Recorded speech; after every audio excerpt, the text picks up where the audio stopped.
İkincisi, nasıl bir güne başladık aslında dün gece itibariyle? Adalet Bakanı ve İçişleri Bakanlığı'nın değiştirilmesi kabinede bazı şeylere işaret ediyor. Bu iki şeye işaret ediyor. Ya dediğiniz gibi, haberde geçtiği gibi Şahin kanat geldi, topyekün bir baskı ve sindirme politikası izlenecek, ya da önceki bakanlar süreç konusunda gerekli hassasiyeti göstermedi, gerekli e, adımları atmadı, yeni bakanlarla devam ettirmek istendi gibi ikili bir durum söz konusu.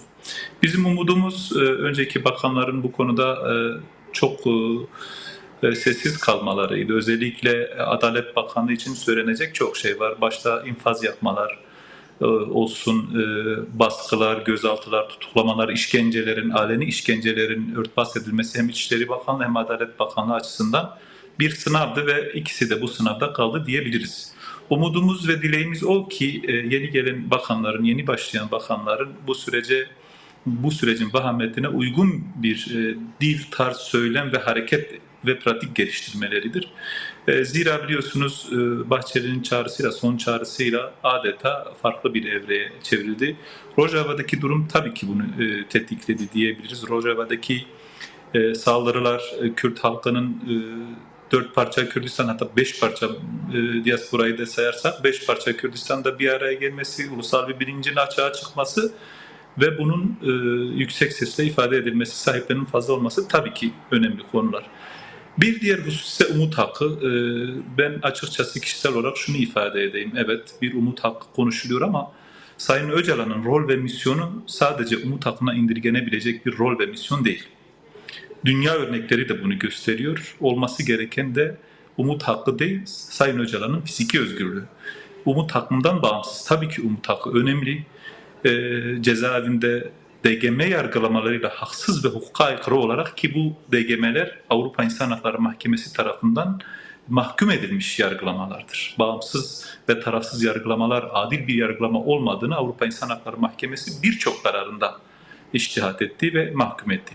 Dolayısıyla bu kararlarla, ki 1990'lardaki yargılama pratiklerinden önceki gözaltı ve tutuklamalara baktığımızda aylarca gözaltı ve nezarethanelerde işkenceler altında ifadeler alındı ve daha sonra askeri üyelerin bulunduğu mahkemeler, yani DGM'ler tarafından mahkum edildi ve bugün o tutsaklara umut hakkı verelim mi vermeyelim mi tartışması. Aslında eğer Türkiye bir hukuk devleti olmuş olsaydı, Avrupa İnsan Hakları Mahkemesi'nin içtihatlarını, ihlal kararlarını uygulamış olsaydı biz bugün belki umut hakkını konuşmayacaktık. Niye konuşmayacaktık? Çünkü bu mahkemeler, az önce de ifade ettiğim gibi, adil bir yargılama neticesinde hükme varılan mahkemeler değildi. Yine umut hakkıyla ilgili tekrar söylemekte fayda var. Sayın Öcalan'ın rolü sadece umut hakkına indirgenmesi, Sayın Öcalan'ın rolüne ve kendisine haksızlık edilmiş olur. Neden? Çünkü 2025 yılının 27 Şubat'ında, yani bir yıl önceki çağrısı gerçekten dünyada eşi benzeri görülmemiş bir çağrı ve sonrasında atılan pratik adımlar da bunu gösterdi. Sayın Öcalan'ın rolü işte bu kadar önemli ve mühimken, herkes tarafından bu rolü ve misyonu teslim edilirken, iktidarın ya da hükümetin Sayın Öcalan için ya da umut hakkını tartışmaya açması ABEŞ'te iştigal bir durumdur. Çünkü fiziki özgürlüğün sağlanması lazım.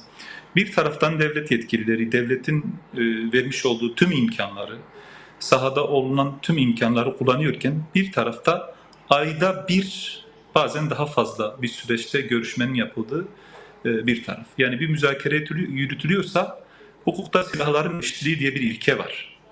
Eşit şartlar altında bir müzakere yürütülmeli. Sayın Öcalan'ın bu süreçte gazetecilerle, hukukçularla, siyasetçilerle, birçok kesimle, bu ülkede yaşayan birçok kesim, hatta ülke dışındaki kesimle bu süreci tartışması ve anlatması gerekir. Ama bu yollar, bu kanallar bugüne kadar açılmamış ve pratik adım atılmadığı itirazları ve şikayetleri kamuoyunda çokça dile getiriliyor ve ifade ediliyor. Açıkçası benim de kişisel fikrim olarak umut hakkından ziyade bir fiziki özgürlüğün sağlanması ve şartların değiştirilmesi gerekir. Yine de tekrar Sesim yankı yapıyor acaba? İlgileniyor arkadaşlarım. Devam edin cümlenize. Umut hakkı evet önemli, az önce de ifade ettiğim gibi, ama 2020 yılında bu infaz yakmaların getirilmesinde aslında bu mantık işletilmesi, bu mantıkla işletileceğiz dedi. Umut hakkı gerçekten evet bazı ülkelerde 25 yıl, bazı ülkelerde 20 yıl, hatta beklenmemesi de gerektiği çokça ifade ediliyor. Umut hakkı bir kişinin ömür boyu cezaevinde kalmaması, bir umudunun olması, çıkma ihtimalinin olması ve entegrasyon, topluma entegre olması, rehabilite olması, ki bu siyasi mahkumlarda bunun ifade edilmesi bile biraz akla ve mantığa aykırı bir durum. Ama önemli. Türk hukuk sisteminde gerçekten infaz Peki rejimi. önemli diye belirttiniz. Hem devam etmenizi isteyeceğim bıraktığınız yerden, ancak araya da şunu da sıkıştırmak istiyorum çok kısaca. Siz değerlendirme yaptınız. Dün gece bir anda verilen bir karardı bakanlıklardaki değişiklikler.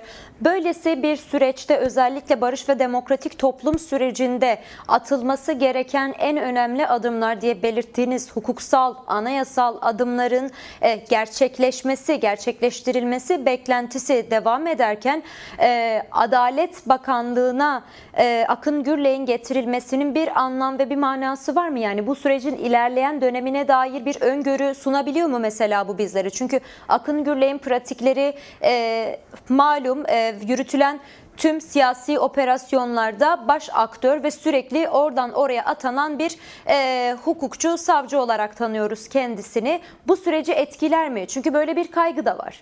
Böyle bir şey öngörüyor musunuz? Şimdi bu tür süreçlerde iktidarlar böyle aracıları diyeyim, böyle kişileri hep araçsallaştırıp kullanmışlardır. Örneğin Zekeriya Öz daha önce bu hükümet tarafından, bu iktidar tarafından aynı yetkilerle neredeyse donatıldı.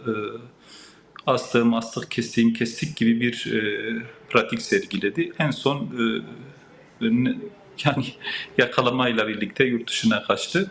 Daha önceki iktidar ve hükümetlerde de bu durum böyle. Yani bu adamlar, bu tür şahsiyetler daha çok, yani görev bir hukuk nosyonu dışında emir ve komuta adı altında daha çok emir komuta zinciriyle çalışmakta. Dolayısıyla iktidarın önüne koyacağı her adımı atabilecek potansiyelde biri. Çünkü pratikleri gerçekten çok sıkıntılı bir hukukçu diyelim.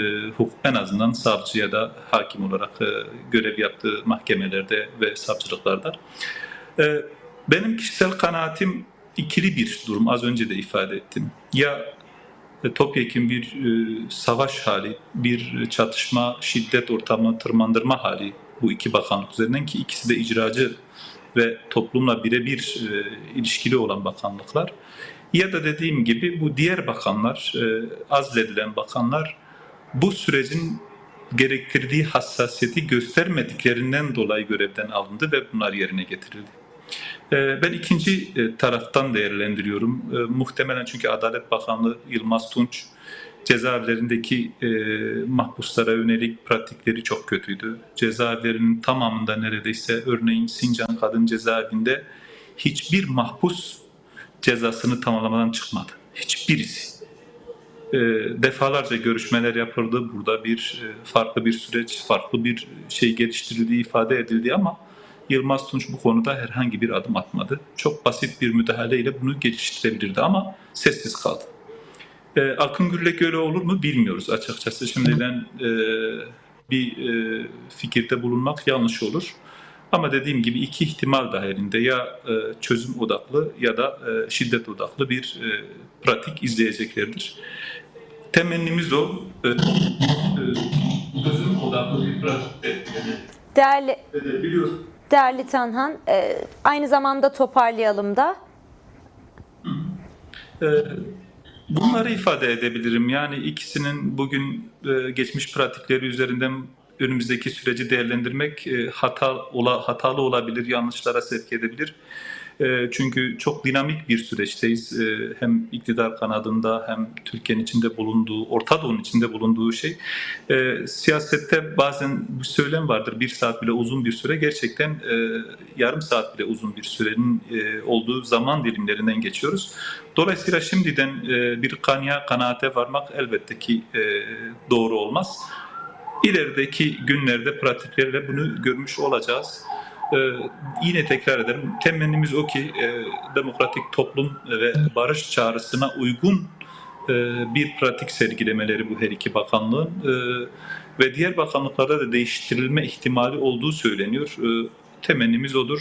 Açıkçası hem Cumhurbaşkanı Erdoğan'ın İmralı heyetiyle görüşmesinin bir önceki saatlerden önce bunların değiştirilmesi bu görüşmenin de seyrini değiştirecek. Görüşme içeriğinden sonra muhatapların kamuoyuna paylaşacağı bilgiler bize biraz ipuçları vermiş olabilir diyebilirim. Yine tekrar ifade edeyim. Kamuoyunda çok tartışılıyor Umut Hakkı ile ilgili ama Sayın Öcalan'ın rol ve misyonu Umut Hakkı'nın ötesinde, Umut Hakkı'nı aşan bir rol ve misyon. Ona göre yaklaşılması gerektiği kanaatindeyim kişisel olarak.